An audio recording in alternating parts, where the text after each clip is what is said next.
Oke, selamat jumpa lagi kawan-kawan. Kali ini kita membahas sesuatu yang mungkin menjadi isu sosial di tengah masyarakat, bahwa kita akan memasuki bulan suci Ramadan, dan beberapa tradisi yang ada di Sumatera Barat ini, terutama di ranah Minang ini, ada aneka ragam. Nah, kita kedatangan narasumber.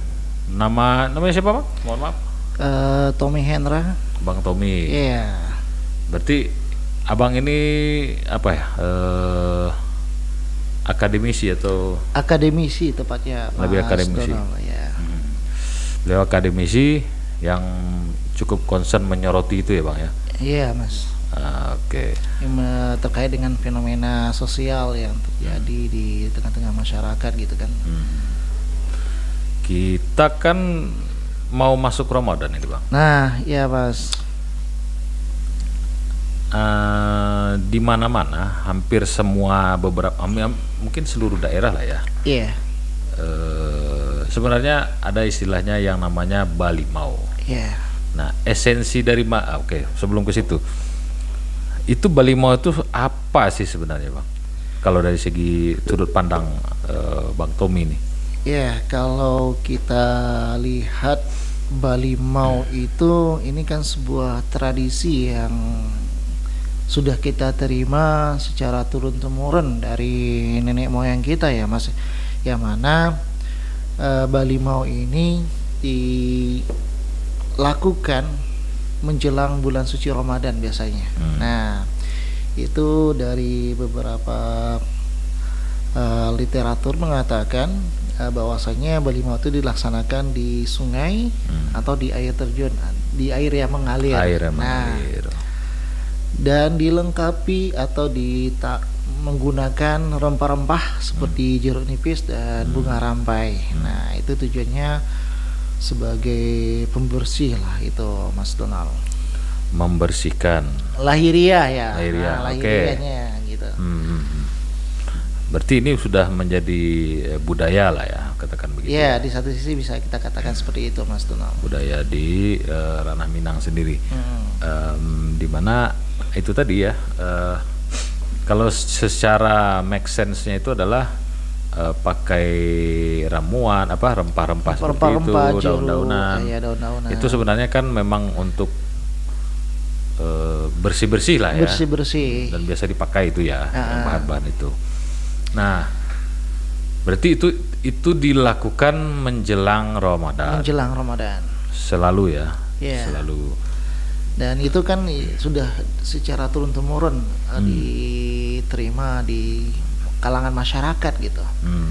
Nah, di sini ada fenomena yang perlu kita soroti lagi, Mas. Nah, kita perlu memberikan edukasi kepada masyarakat. Tujuan dari Balimau itu sendiri apa? Apa itu?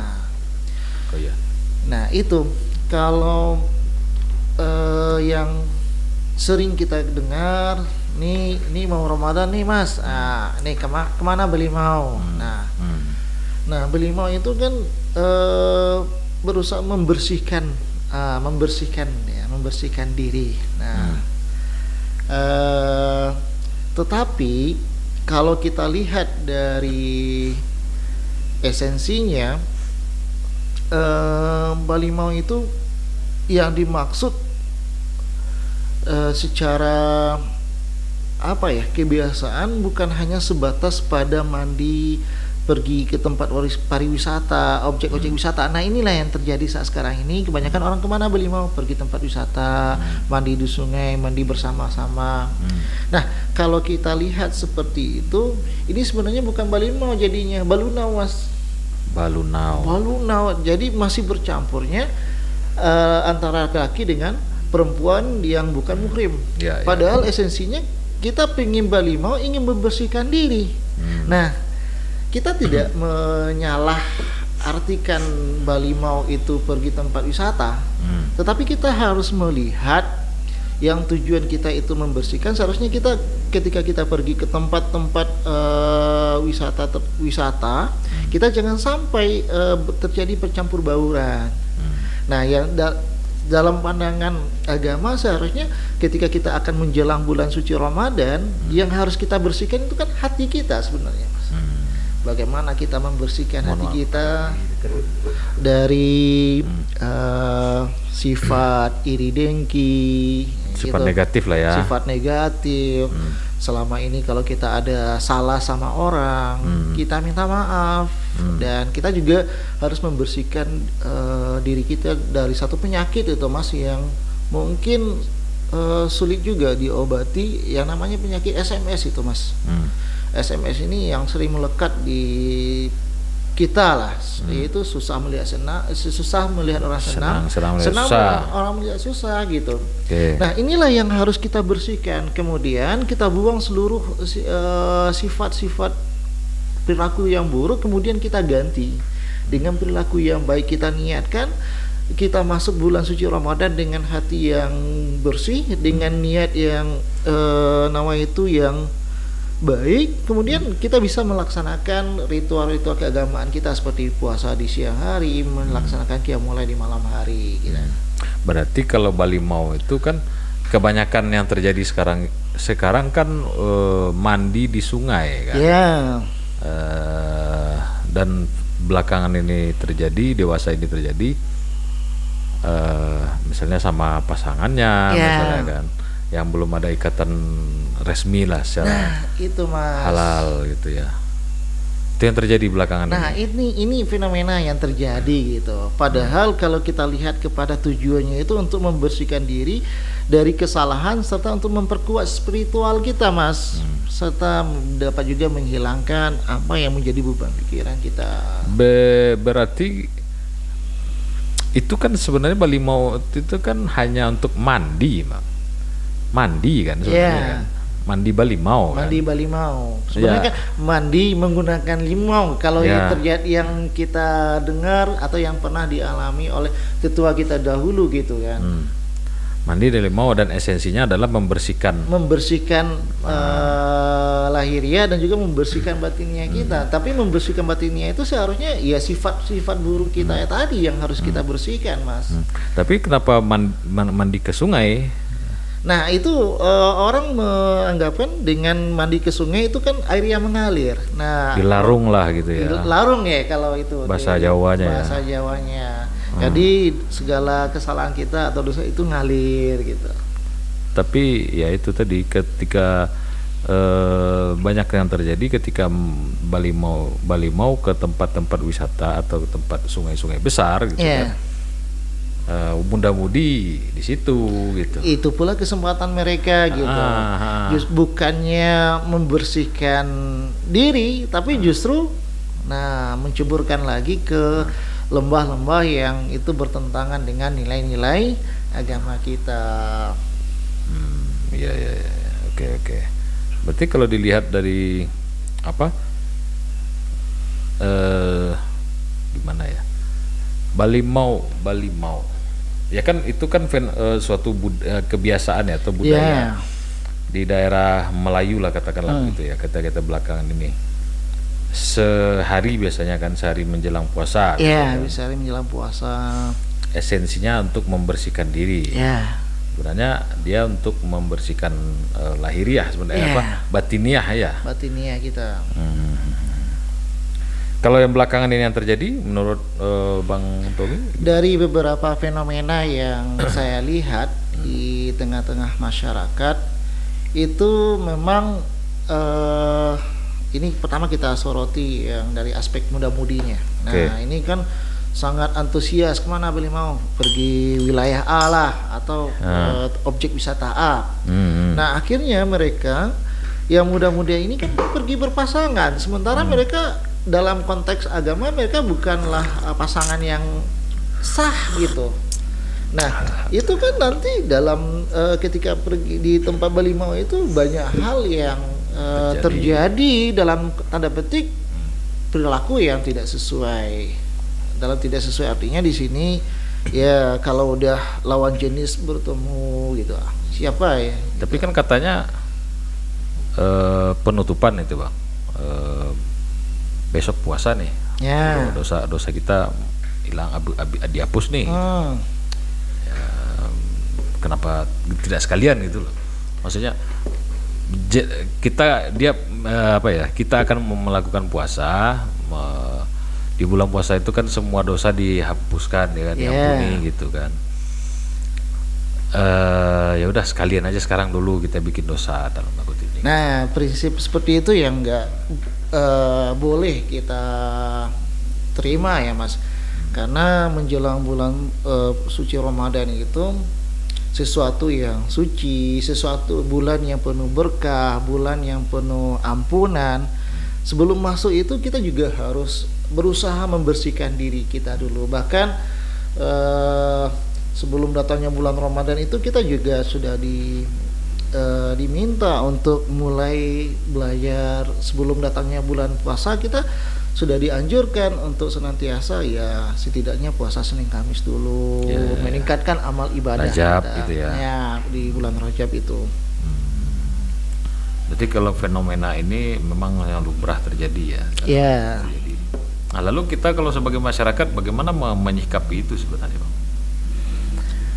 Nah ini sebenarnya sikap kita terhadap hal tersebut, kita khususnya bagi orang tua lah ya Mas, atau tokoh yang memiliki peran penting dalam hal tersebut, kita sebenarnya harus memberikan edukasi dan memberikan batas-batas mana yang boleh dituju, mana yang tidak. Karena di ruang publik pun sebenarnya kita juga tidak semua orang yang perlu bisa dikonsumsi ya Mas, karena itu juga akan merusak citra wilayah tertentu. Misalnya kita pergi ke objek wisata A. Nah, bagi pengelola wisata itu kan tujuannya agar pengunjung datang. Ya. Nah, ketika terjadi hal-hal yang tidak diinginkan, justru akan mendatangkan image negatif terhadap wisata tersebut.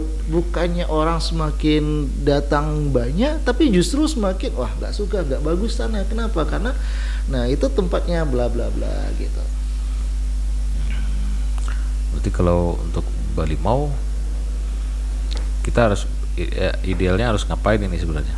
Nah, idealnya dalam aspek Bali Mau itu kembali kepada kita Bali Mau itu ya kembali membersihkan diri kita. Artinya ya ketika kita ada salah sama orang, justru kita harus minta maaf mencari orang-orang yang pernah kita berbuat salah terhadap mereka, minta maaf, atau suami istri misalnya. Nah, ada yang terjadi, ini suami istri bermasalah, dia tetap pergi jalan-jalan ini untuk biar tidak kelihatan, sementara istri atau suami tidak mau minta maaf. Bagaimana puasanya gitu, menjalani puasa dalam kondisi wah ini masih belum selesai, clear semuanya, ini sudah kita jalani. Padahal seharusnya memasuki bulan puasa itu kita harus rela-relaan lah ya. Iya, rela-relaan. Jadi kita pun tenang beribadah, nyaman melaksanakan menegakkan qiyamul lail di malam hari. Puasa pun jadi adem. Coba kita melakukan sesuatu tetapi ada beban. Kira-kira nyaman nggak kita melakukan? Enggak. Nah, makanya orang yang terjadi itu ada dalam melaksanakan ibadah puasa kebanyakan seremonial saja. Kenapa demikian? Puasa jalan maksudnya tetap jalan. Esensinya adalah ketika kita nanti selesai bulan Ramadan kan terjadi perubahan yang signifikan dari yang awalnya kurang baik, dari segi sikap kita bisa menjadi lebih baik. Nah, seperti itu kira-kira Mas. Artinya kalau Bali Mau sih Bali Mau. Ya Bang. Ya kan? Nothing's wrong with this culture lah gitu kan. Ya. Karena Bali Mau ini juga merupakan salah satu bentuk kearifan lokal dari masyarakat Minang. Mungkin di tempat lain atau budaya lain enggak ada yang melakukan tradisi ini atau tradisi Bali Mau ini ketika menyambut bulan suci Ramadan gitu. But we must melakukan sesuatu yang sebenarnya diharuskan lah ya. Bukan menjadi sesuatu yang ajang untuk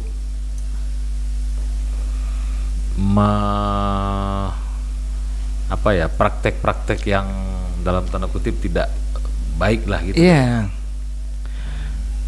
Di kalau kita lihat dari aspek Balimau ini kan seberapa penting sih Balimau ini gitu kan.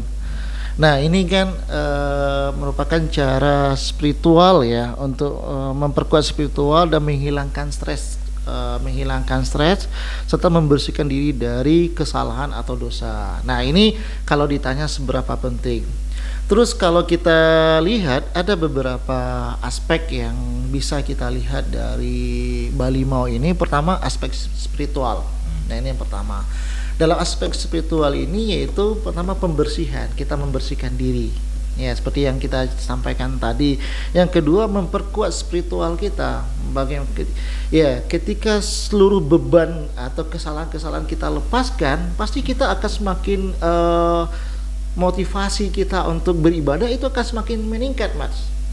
Coba kalau masih ada beban dalam diri kita terhadap orang lain, kira-kira itu kan menghambat kita untuk beribadah. Tapi kalau udah kita lepaskan yang beban itu dalam diri kita dan kita sudah berlapang-lapang dengan orang, udah nyaman dengan orang, kita mau beribadah ke masjid nyaman, kita mau meningkatkan sedekah atau amalan muamalah lainnya, kita menjadi tentram gitu, Mas. Nah itu yang aspek spiritual. Kemudian dalam yang ketiga itu meningkatkan zikir kita. Kita semakin melibatkan zikir. Kita selalu ingat dalam setiap berbuat, wah saya masih puasa nih. Setiap ketika kita akan melakukan misalnya mengambil hak orang gitu atau berbuat maksiat, wah saya puasa, nggak mungkin. Artinya ada self controlnya ya. Ada self controlnya, ada yang membatasi kita seakan-akan itu ada tabir di depan kita. Nah itu aspek yang pertama. Nah yang kedua yang kita lihat ada namanya aspek sosial. Nah dalam aspek sosial itu meningkatkan ada komunitas yang mana yang sebelumnya kita mungkin lebih ke individualis. Nah pada saat kita mau pergi Balimau, yuk kita rame-rame, kita rangkul. Nah itu kan meningkatkan kembali rasa persaudaraan kita. Tapi kan yang terjadi di Balimau itu kan sebenarnya kan orang kan berkumpul di situ, Bang. Orang berkumpul di situ dari berbagai macam generasi lah, dari berbagai macam daerah lah ya, di situ untuk menghadiri Balimau itu. Itu kan sebenarnya kan baik ya, Bang ya. Nah ini yang kita maksud ya, secara berlaku bersama. Yang awal individual tadi misalnya dalam keluarga kita biasanya individu, wah ini mau melakukan ini, anaknya ini, bapaknya aktif sibuk dengan dunia kerja. Ketika ya yuk kita pergi Balimau, ayo, akhirnya kan dirangkul, terbangun rasa guyup lah ya. Ya kebersamaan itu kembali, rasa oh kayak gini, oh selama ini saya sudah jauh dari anak-anak, misalnya tidak terlalu peka terhadap anak atau istrinya. Tapi ketika yuk kita berimau, ya mereka merangkul kembali. Nah itu yang dalam aspek sosial. Kemudian dalam masih dalam aspek sosial itu namanya ada pengembangan masyarakat gitu, Mas. Ini maksudnya Balimau dapat berperan dalam pengembangan masyarakat dengan meningkatkan kesadaran dan partisipasi masyarakat. Nah, di sini ada semacam semangat kegotong royongan, kita berpartisipasi. Misalnya Balimau kita mengajak orang lain, yuk kita lakukan ini, tidak boleh kita lakukan. Ada semacam pengayoman gitu. Berarti yang harus dilakukan Balimau itu kumpul-kumpulnya, rame-ramenya sama keluarga, lah. Ya. Yang tidak boleh itu kan yang dengan orang yang bukan mahram atau muhrim kita. Ada satu lagi fenomena, Mas, ini yang juga perlu diketahui oleh masyarakat ya.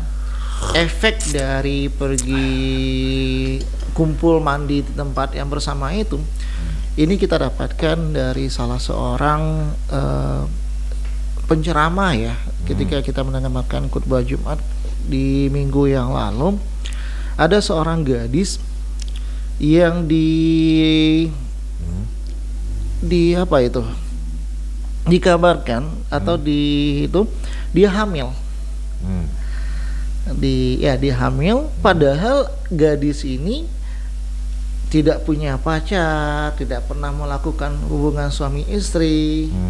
Nah, ternyata setelah diselidiki oleh tim kesehatan atau dokter, ternyata ini disebabkan karena pada saat proses balimau yang dia mandi-mandi di tempat umum itu kan air mengalir itu di sungai itu, ternyata ada semacam cairan laki-laki ini yang masuk ke si wanita ini, sehingga inilah yang menyebabkan dia hamil. Itu terjadi?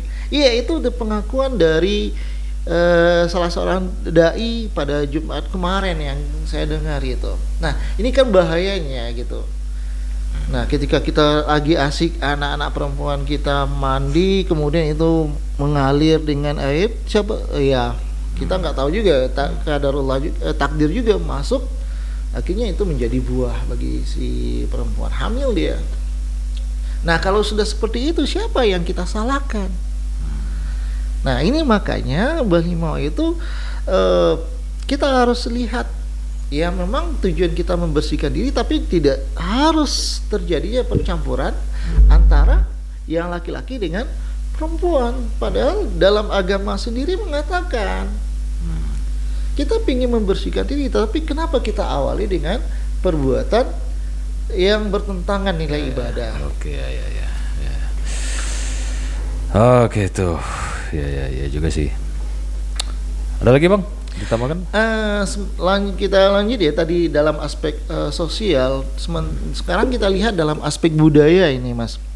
Nah, kalau balimau ini dalam aspek tradisi, dalam aspek budaya jelas balimau merupakan sebuah tradisi yang ada di wilayah Minangkabau, yang itu sudah didapatkan secara turun-menurun.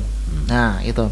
Yang kemudian yang kedua, balimau ini merupakan kebudayaan dan yang memiliki keunikan yang harus kita pertahankan sebagai bentuk kearifan lokal bagi masyarakat Minang juga.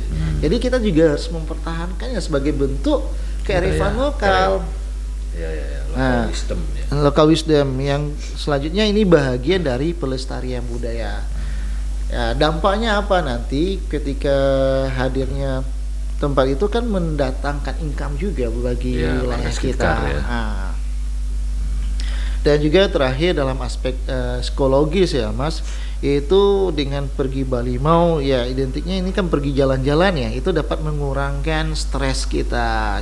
Misalnya seperti Mas Donald yang sudah seharian udah bekerja dari pagi sampai malam, tentu kita butuh refreshing dengan melihatnya wilayah atau tempat-tempat yang belum pernah kita, itu kan membuat kita plong, semua beban kita bisa hilang gitu.